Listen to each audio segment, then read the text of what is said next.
And welcome to another video. इस video में हम एरे के डायमेंशंस के बारे में जानेंगे। एरे मेनली दो टाइप के होते हैं। पहला है आपका वन डायमेंशनल एरे, जिसे हम 1D एरे भी कहते हैं, और दूसरा होता है मल्टी डायमेंशनल एरे, जिसमें एक से ज़्यादा डायमेंशन हो सकते हैं। For example 2D array, 3D array. पहले बात करेंगे हम वन डायमेंशनल एरे की, जिसे हम 1D एरे भी कहते हैं। ओके, इसे हम पहले भी देख चुके हैं। Okay, for example int A5 और मैंने इसमें वैल्यू दे दी है 46912। इसी एरे को मैं कुछ इस तरीके से भी डिक्लेयर और इनिशियलाइज कर सकता हूं बिना साइज मेंशन किए। ओके, सो यहाँ पर मैंने एक ए नाम का एरे क्रिएट किया है जिसमें 5 वैल्यूज हैं। ओके, सो अगर मैं इस वैल्यू को, अगर मैं डेटा को देखना चाहूँ, एरे को मैं एक सिंगल लाइन में अरेंज कर सकता हूँ। अगर मैं इसे बढ़ाना या घटाना चाहूँ, फॉर एग्जांपल अगर मैं यहाँ एक 0 ऐड कर रहा हूँ, हम देख सकते हैं डेटा एक ही डायरेक्शन में मूव हो रहा है। इसे एक और तरीका है देखने का, है ना। डेटा को मैं एक्सेस करने के लिए एक ही डायरेक्शन में मूव हो रहा हूँ।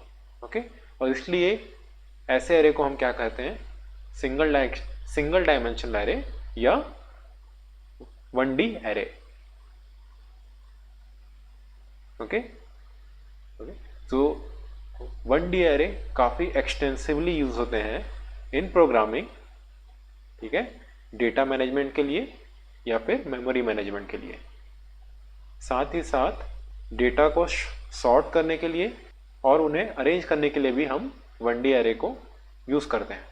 1D एरे मेमोरी के बेसिक स्ट्रक्चर को शो करता है। नेक्स्ट है 2 डायमेंशनल एरे, जिसे हम 2D एरे भी कहते हैं। ओके, तो जैसे हमने देखा था 1D एरे में हमारे पास एक ही डेटा साइज था। 2D एरे में हमारे पास डेटा साइज की 2 वैल्यूज होती हैं, ठीक है, जिन्हें हम रो और कॉलम के नाम से जानते हैं। Number of element 2D array में रो और कॉलम का मल्टीप्लिकेशन होगा। ओके, सो आप देख सकते हैं, कुछ इस तरीके से हम 2D एरे को डिक्लेयर और इनिशियलाइज करते हैं, ठीक है। नाउ यहाँ पर आप अगर यहाँ से देखेंगे, ठीक है, 2D array actually 1D array से मिलकर बना है। ओके, यहाँ पर 3 1D एरे रखे हुए हैं। पहला है 469, दूसरा है 372 और तीसरा है 158। अगर इसे मैं ग्राफिकली देखना चाहूँ तो आप कुछ इस तरीके से देख सकते हैं, एक मैट्रिक्स के फॉर्म में। ओके, वर्टिकली हम डेटा को रो में डिनोट करते हैं और हॉरिजॉन्टल वैल्यूज को हम कॉलम से डिनोट करते हैं। ओके, सो रो 0 में 3 कॉलम है, कॉलम 0, कॉलम 1, कॉलम 2। सिमिलरली रो 1 में भी 3 कॉलम है और रो 2 में भी 3 कॉलम है, ठीक है। हर रो में 3 एलिमेंट है for each column. Now to access the data, है ना, जो एलिमेंट्स हैं उन्हें एक्सेस करने के लिए हम 1D एरे की तरह यहाँ पर एक्सेस करने के लिए हम यहाँ पर इंडेक्स यूज करेंगे या पोजीशंस यूज करेंगे, जैसे कि हमने यहाँ पर किया है। ओके, सबसे पहले एलिमेंट 0th रो और 0th कॉलम के वैल्यू को एक्सेस करने के लिए मुझे क्या लिखना पड़ेगा, a स्क्वायर ब्रैकेट में 0 and then again square bracket में 0, ठीक है। ध्यान रखिएगा, पहला स्क्वायर ब्रैकेट आपका रो डिनोट कर रहा है और सेकंड आपका कॉलम। ओके, सो पोजीशंस की वैल्यू चेंज कर करके हम अलग अलग एलिमेंट को यहाँ पर एक्सेस कर सकते हैं। सो 2D एरे डेटा को एक मैट्रिक्स स्ट्रक्चर प्रोवाइड करता है। 2D एरे इमेज प्रोसेसिंग और वीडियो प्रोसेसिंग में काफ़ी एक्सटेंसिवली यूज होता है। इसे 2D एरे क्यों कहते हैं, बिकॉज यहाँ पर एलिमेंट दोनों ही डायरेक्शन में क्या हो रहे हैं, चेंज हो रहे हैं। ओके, मैं हॉरिजॉन्टली मूव कर रहा हूँ या फिर वर्टिकली मूव कर रहा हूँ, दोनों ही डायरेक्शन में मुझे नए एलिमेंट मिलेंगे। Now will see a program, हम एक प्रोग्राम देखेंगे। Okay, so program is something like this. ठीक है, मुझे प्रोग्राम में सबसे बड़ा नंबर फाइंड आउट करना है इन एन एरे। एरे में सबसे बड़ा नंबर मुझे फाइंड आउट करना है। ओके, लेट्स से हम यहां पर 1D एरे की बात कर रहे हैं। सो सपोज मेरे पास कुछ इस तरीके का 1D एरे है जिसमें 5 एलिमेंट है। लेट्स से मैं इस एलिमेंट को मैं इस एरे को ए नाम दे देता हूं। ओके, सो यहां पर एलिमेंट्स के नाम कुछ इस तरह हो जाएंगे, A0 से A4। ओके, यहां पर मैंने कुछ वैल्यूज दे दी हैं, although values doesn't matter here, है ना, मैं कुछ भी दे सकता हूं। ओके, सो क्या लॉजिक आप यहां पर यूज करेंगे ताकि हमें पता लग जाए कि इन सब में सबसे बड़ा नंबर कौन सा है। ओके, सो मैं चाहूंगा आप यहां पर पॉज करें एंड ट्राई टू थिंक, है ना, क्या आप स्ट्रेटेजी या फिर लॉजिक यहां पर यूज कर सकते हैं to solve this programme.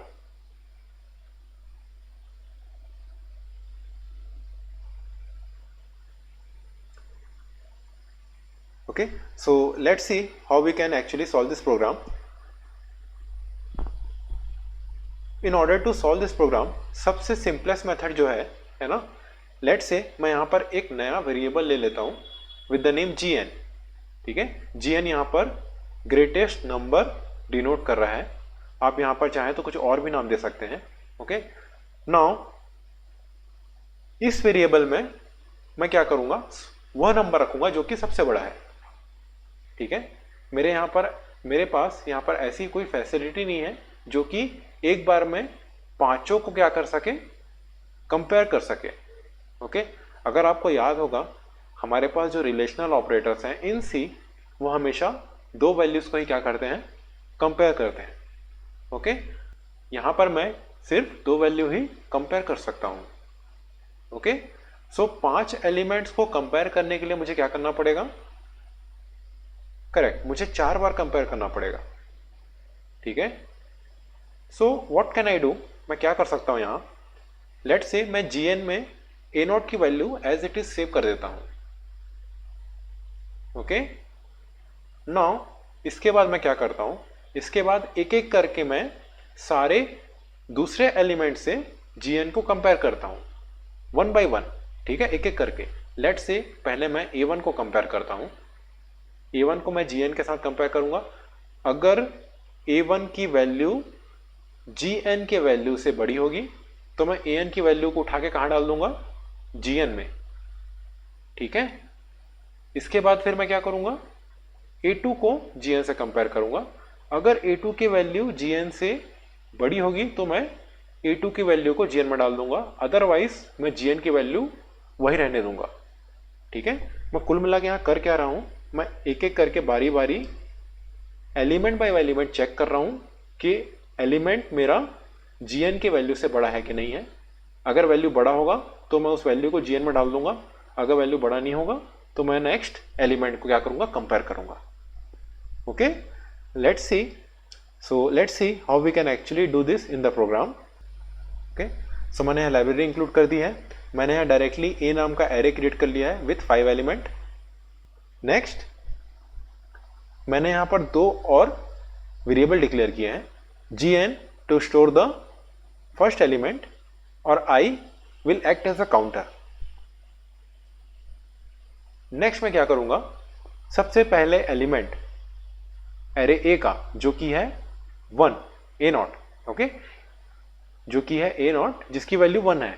Okay, उसको मैं gn में डाल रहा हूं, यानी कि gn के पास वैल्यू क्या आ गई, 1। Next I will create a loop. ठीक है, जैसा कि मुझे पता है मुझे एक एक करके सारे एलिमेंट्स को कंपेयर करना है with gn। Okay, and this is a repetitive process. तो मैं क्या करूंगा, मैं इसे एक लूप में कवर करने की कोशिश करूंगा। ठीक है, सो मैंने एक फॉर लूप डाल दिया जिसको मैं i से कंट्रोल कर रहा हूं। i की वैल्यू मैं 1 से शुरू कर रहा हूं और यह <5 तक जाएगी। ऐसा इसलिए हो रहा है क्योंकि मैं एलिमेंट्स को यहां पर कवर करना चाहता हूं हर एक रिपीटेशन में। ठीक है, चूंकि मैंने पहले एलिमेंट को gn में स्टोर कर लिया है इसलिए मैं कंपैरिजन सेकंड वाले एलिमेंट से शुरू करूंगा, ठीक है, जिसका यानी कि A1, मैं A1 से शुरू करने वाला हूं। तो A1 को मैं Gn से कंपेयर करूंगा, देन A2 को, देन A3 को। ओके, सो फॉर कंपैरिजन मैं फिर से क्या करने वाला हूं, मैं यहां पर कंडीशनल स्टेटमेंट यूज करूंगा। ओके, फॉर एग्जाम्पल इफ, ठीक है। तो यहां पर मैंने इफ स्टेटमेंट यूज किया है और यहां पर मैंने बड़ा ही सिंपल एक्सप्रेशन लिखा हुआ है।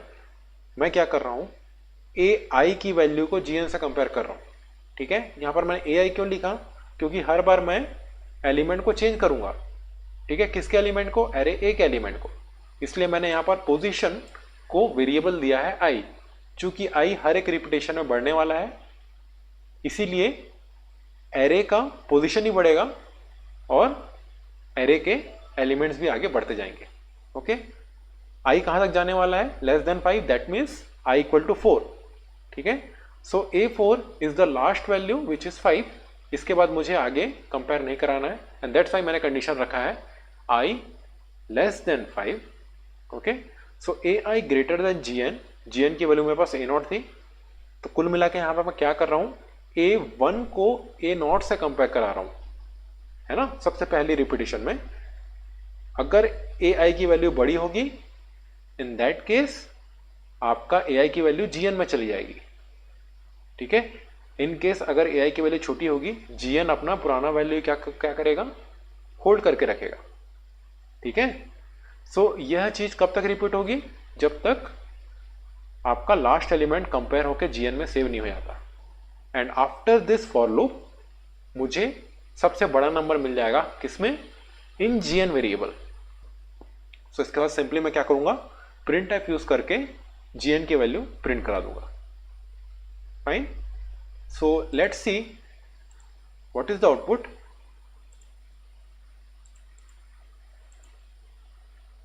सो वी कैन सी यहां पर बिगेस्ट नंबर इज 5, जो कि मेरा सबसे बड़ा नंबर है in this element. Okay, we can change the values, let's say 6, 12, 31, 54. Okay, now let's find out क्या मेरा कोड काम कर रहा है कि नहीं। द ग्रेटेस्ट नंबर या biggest number is 54. Okay, so the code is working. This is it. I hope आपको कोई यह लॉजिक क्लियर हो गया होगा, है ना। एंड यूजिंग दिस लॉजिक हम नेक्स्ट प्रोग्राम करेंगे in the next video. Okay, यहां पर हम रुकते हैं, will continue in the next video. Okay, thank you for watching this video.